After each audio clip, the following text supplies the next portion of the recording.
Hello and welcome to Joye Newman, to our conversation.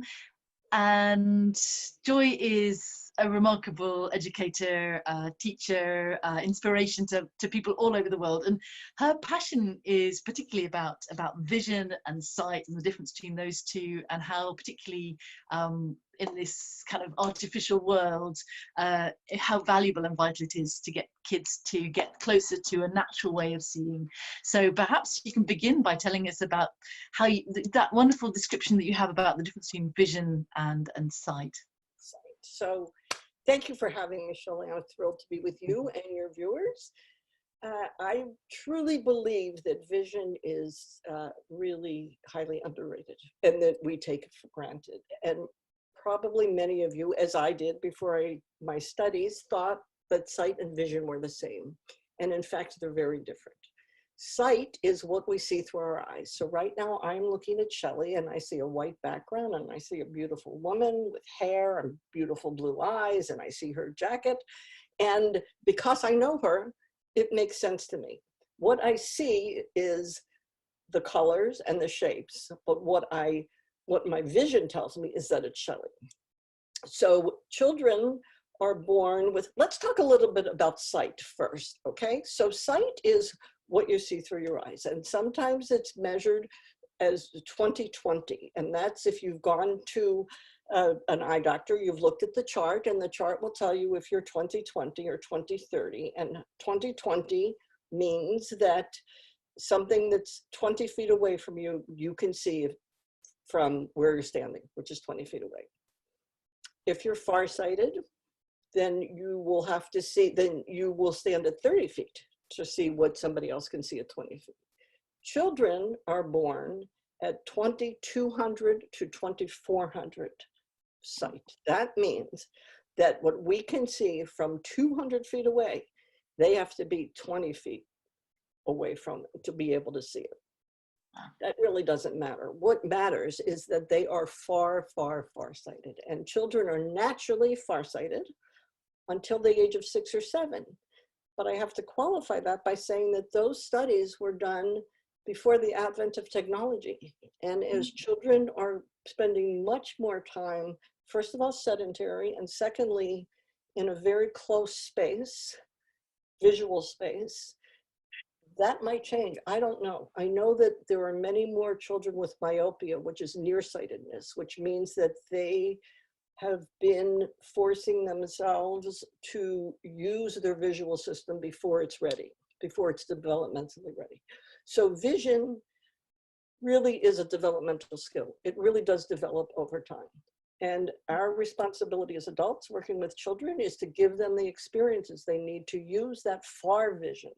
They should be outside running. They should be rolling down hills. They should be balancing on a curb and looking at a distance. They really shouldn't be spending so much time in front of a screen.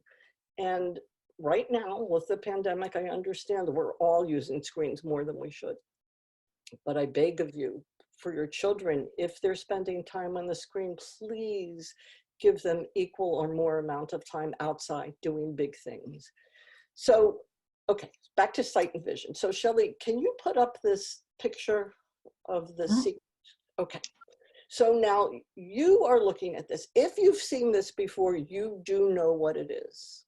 But if you've never seen it before, what you're seeing are white and gray and shades of black and gray and shapes, and your sight is fine. You see it. Your sight is fine. But what's coming in through your eyes doesn't have any place to go in your brain. So it doesn't make sense. It's almost if you don't read or speak Chinese and you look at Chinese, you see it, but it doesn't make sense. The reason reading in your language makes sense is because it has some place to go in your brain. So Shelley, are we going to let them know what this is, or what are we doing with this? How are we playing with this? Okay, so here's my point. You are seeing fine. Your sight, I'm assuming, is fine. Your vision is not until we tell you what this is. And should we save that for later, or how do you want to work this, Shelley? Oh, should we leave them guessing? Or we can leave you guessing. I don't know. I will tell you this. I'll give you one hint. It is, it's an animal, and the animal is looking right at you, and that's all I'm going to say. But if you're really curious about it, this is called, it's named for the person who kind of invented it. His name was Renshaw, R-E-N-S-H-A-W. I can't tell you the second word because then you'll know what it is. But if you're curious, you can Google it, you can look it up, and you'll find out what it is. My point in showing this to you is that you can have sight without vision. Vision is the processing of what comes in through your sight. Children, okay, I'm starting a new paragraph here. Children need to move. They are moving in utero. They are moving from the minute they come out. They are even moving sometimes when they're sleeping. Babies are moving, moving, moving, moving, moving. And part of the reason they're moving is that they're building pathways in their brains.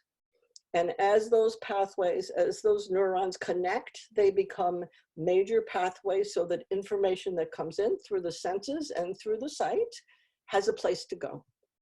So every time, you know the adage, you can, what is it? The end of it is teach someone to fish. What's the first part of that, Shelley? Oh, it's give somebody a fish and they eat for a day, give them a fishing rod and they eat for a lifetime.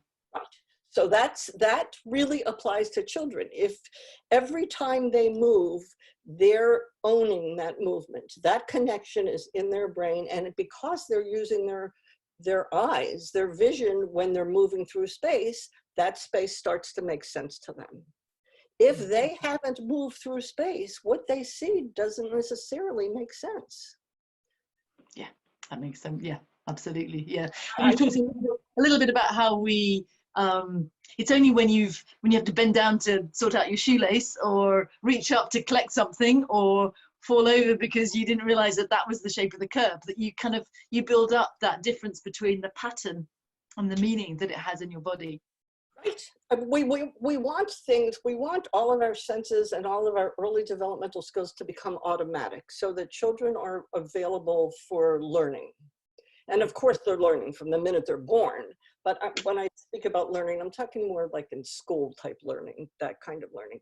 And if children, if these things, one of which is vision, is not automatic, then their brain has to make sense of things, has to really work to interpret what they're seeing. And we don't want the brain to have to do that work. We want that to be automatic. And the only way it can become automatic is by using it, using it, using it.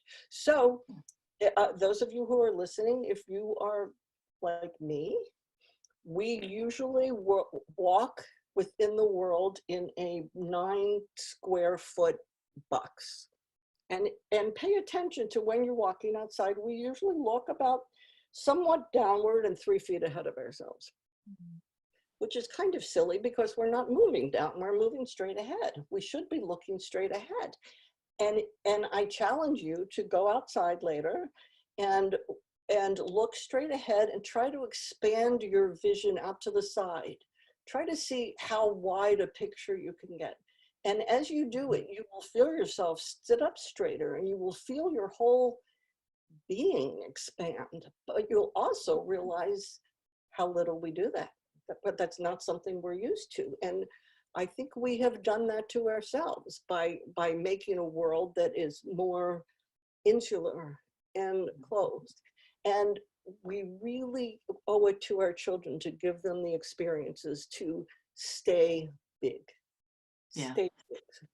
And when you have artificial lighting, which is very focused in small parts of the room, you lose that sense of periphery also. All those things that are no longer being practiced in the same way. So being out in the regular sunlight, in the natural sunlight, is going to train the brain to the relationship between light sources and light direction and light brightness and color wavelengths and meaning in terms of the time of day, where things are oriented in space, textures, all those other things that lighting has such a powerful effect on our perception of. Absolutely.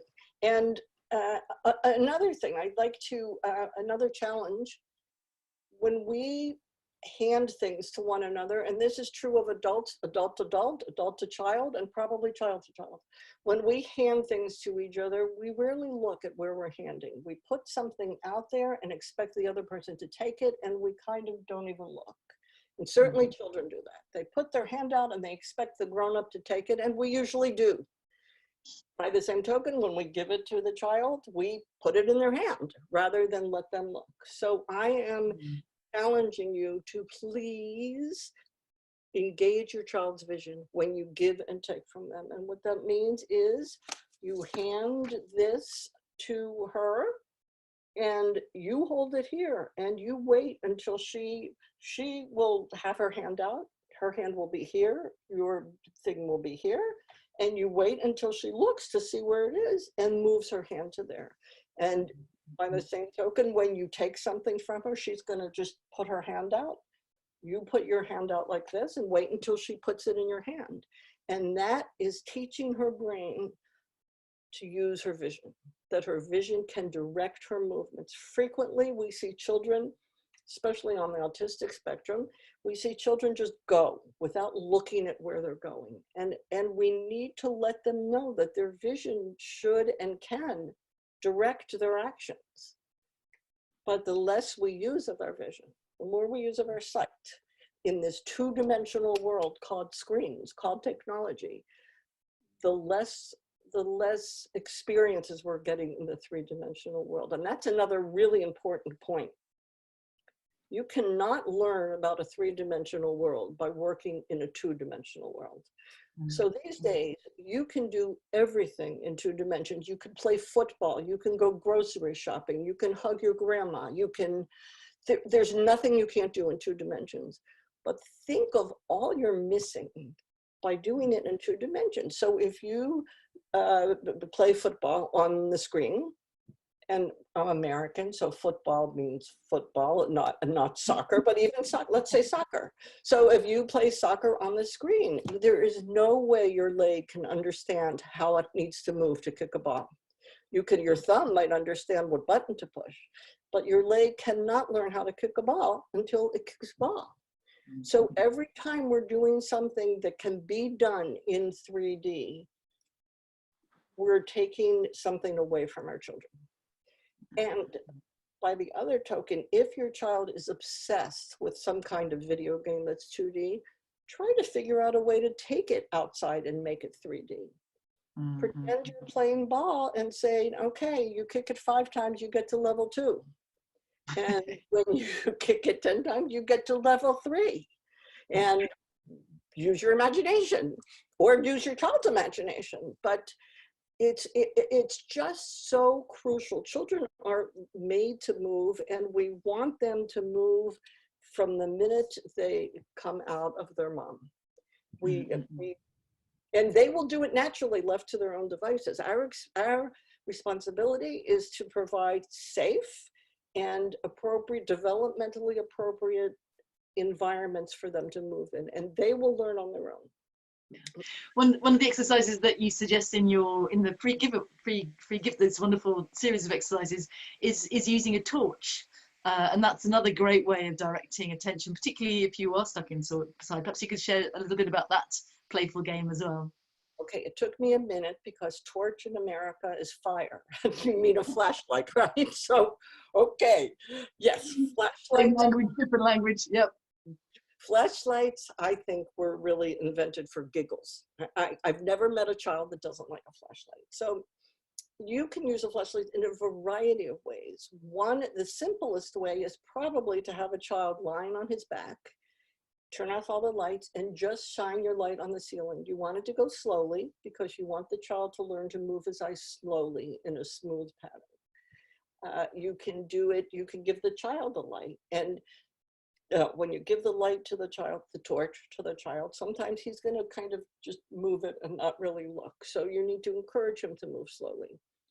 You can have 2 lights and maybe get some cellophane. Is that what it's called in England? Cellophane? Colored film. Colored tissue paper, and put it over your light so your light maybe looks red and his will be white, and then shine your light slowly and see if his light can catch your light, or can kiss your light, or can touch your light, whatever. Yeah.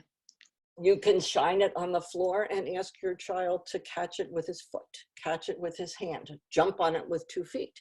Some children love it when I shine the light and say, jump on it. And as soon as they jump on it, I move it so that they don't actually get it. And they think that's hysterical. But then you know your child. Some children might get frustrated by that. So then let them succeed by jumping on it. You can, anything you do, you can use lights because they're great, but anything that moves slowly, a balloon, if your child is safe with balloons, feathers, anything that moves slowly will help your child watch and look and see. And that's what we want. We want our children to take charge of their vision, take charge of their visual system, and experience and explore all the ways they can use it to enrich their own lives. Because unfortunately, some kids are right in this 18-inch square place. And those children will have trouble moving through space. Yeah. No. Thank you so much for that. That's really fascinating. So shall we give the riddle away? The answer? Okay. So it's a cow, and I can't reach through to touch where the cow is, but she's looking right at you. Her nose is there, her 2 eyes, her ears. And I promise you that once you see her, for the rest of your life, anytime you see this with your sight, your vision will tell you this is a cow. You will see it right away. It's amazing how once that's in the brain, that input that comes through your sight knows just where to go. Yeah. What a great way to end. So the trick is actually to invite your children to make that connection between what's coming through their eyes and the real experience in the world, so that they can begin to be creative and learn and create their own meaning, which is what it's all about. Use that game I Spy. Use targets far away. Stand far away from your child and say, walk to me and tell me how many numbers, how many fingers I'm holding up.